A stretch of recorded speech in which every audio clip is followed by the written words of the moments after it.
क्या वो ये कहना चाहते हैं कि भारत में इलेक्शंस रिग होते हैं? क्या वो ये कहना चाहते हैं कि नरेंद्र मोदी की सरकार इनस्टेबल है? और भारत को बांग्लादेश से वो क्यों कंपेयर कर रहे हैं?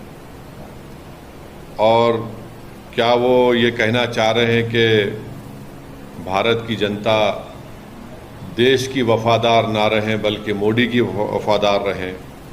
और अगर नहीं करेंगे तो जिस तरह शेख हसीना ने बांग्लादेश में मासूम लोगों पर गोलियां चलवाई, क्या वो गोलियां चलवाएंगे? अब वो बात करते हैं देश की यूनिटी के बारे में। तो यूनिटी देश की कब होगी? जब इंसाफ होगा। और ख़ुद योगी ने उनके राज में कई फॉल्स एनकाउंटर्स हुए अल्पसंख्यक समाज मुसलमानों के। उनके राज में आज भी बुलडोज़र के ज़रिए मुसलमानों के घरों को तोड़ दिया जाता है। तो और उन्हीं के राज में लोग बोलते हैं कि मुसलमानों का क्या जेनोसाइड नरसंहार हो।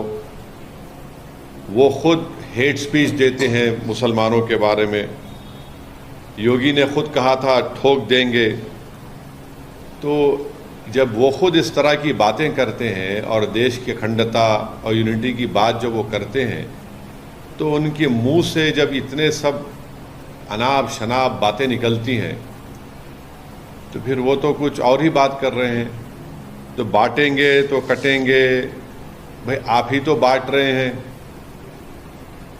कौन बांट रहा है? आप ही तो बांट रहे हैं। आप ही ने कहा था कि इस बाई इलेक्शन जो होने जा रहे हैं उसमें मुसलमान और यादव ऑफिसर्स नहीं होना चाहिए। तो ये सब बातें जो हैं ये इसलिए कर रहे हैं क्योंकि उनको नज़र आ रहा है कि उन्हीं की पार्टी के लोग उनको हटाना चाहते हैं मुख्यमंत्री के पद से। तो शायद वो बीजेपी को कह रहे हैं कि बटेंगे तो कटेंगे।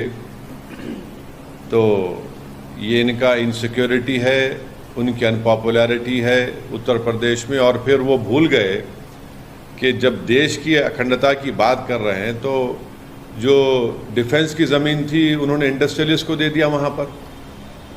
तो ये सब इनका रिकॉर्ड रहा है। तो इसलिए वो बौखलाहट का शिकार होकर अपनी हस्बे आदत सिर्फ मुसलमानों को निशाना बना रहे हैं अपनी हेट स्पीच के ज़रिए।